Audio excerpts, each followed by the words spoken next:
जय मसीह की दोस्तों, बाइबल वाले चैनल पर आप लोगों का स्वागत है।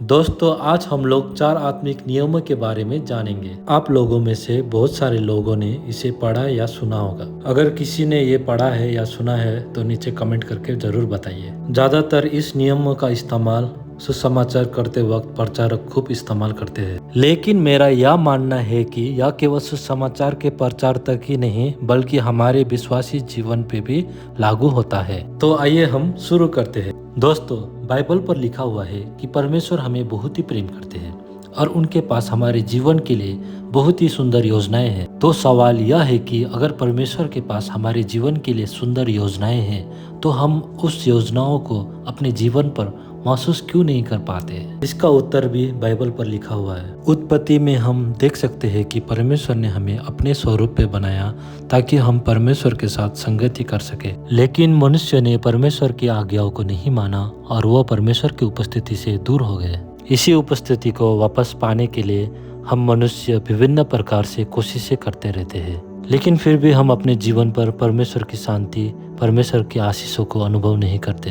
अंत में हम लोग थक हार कर आशाहीन हो जाते हैं, क्योंकि हम मनुष्य परमेश्वर पर नहीं बल्कि हम अपने आप पर भरोसा रखते हैं। कोई भी मुसीबत आने पर हम परमेश्वर पर नहीं बल्कि अपने आप से योजनाएं बनाते हैं। इसीलिए हम अपने जीवन पर परमेश्वर की शांति, परमेश्वर की आशीष, परमेश्वर की योजनाओं को अनुभव नहीं करते। इन्हीं सब कारणों से हम परमेश्वर से और भी दूर हो रहे हैं। तो फिर परमेश्वर से वापस जुड़ने के लिए सही उपाय क्या है, सही मार्ग क्या है? तो दोस्तों, इसका उत्तर भी बाइबल पर लिखा हुआ है।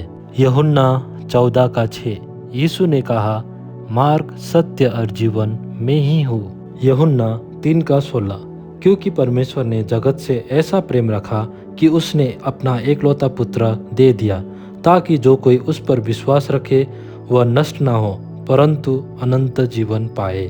दोस्तों, केवल एक ही उपाय है जिसके द्वारा हम परमेश्वर से वापस जुड़ सकते हैं, उनके साथ संगति कर सकते हैं और अपने खोए हुए जो योजनाएं हैं उन्हें हम लोग वापस प्राप्त कर सकते हैं, और वो उपाय है यीशु मसीह, यीशु क्रिस्ट।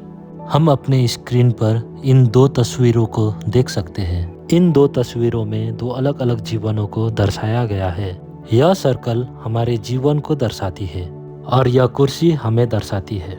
हालांकि इन 2 तस्वीरों में कुछ ज़्यादा अंतर तो नहीं है, फिर भी हम यह देख सकते हैं कि जिस जीवन की कुर्सी पर हम खुद बैठे हुए हैं उस जीवन पर परमेश्वर की शांति, परमेश्वर के आशीष, परमेश्वर के उन वादों से हम लोग कोसों दूर है और हम लोग भटकते हुए उस अंधकार की ओर बढ़ रहे हैं और हमारे लिए अपने इस जीवन के बाद अनंत जीवन के लिए कोई भी आशा नहीं है।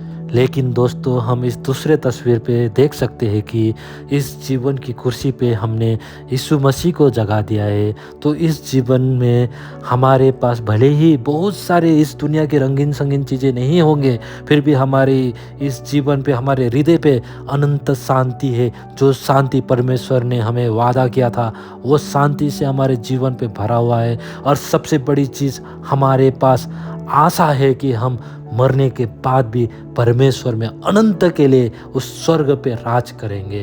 तो दोस्तों, आज हमने जाना कि आत्मिक जीवन के 4 नियम होते हैं।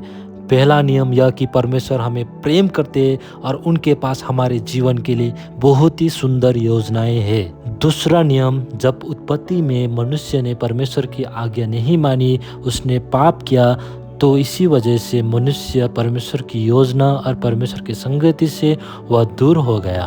तीसरा नियम में हमने देखा कि परमेश्वर ने हमसे इतना प्रेम किया कि उसने अपना एकलौता पुत्र हमारे लिए भेज दिया ताकि हम उस पे विश्वास करके परमेश्वर के साथ फिर से संगति में जुड़ सके। उसने हमें ऐसे ही अकेला पापों के अंधकार में नहीं छोड़ा, लेकिन उसने एक उपाय दिया, उसका एकमात्र पुत्र।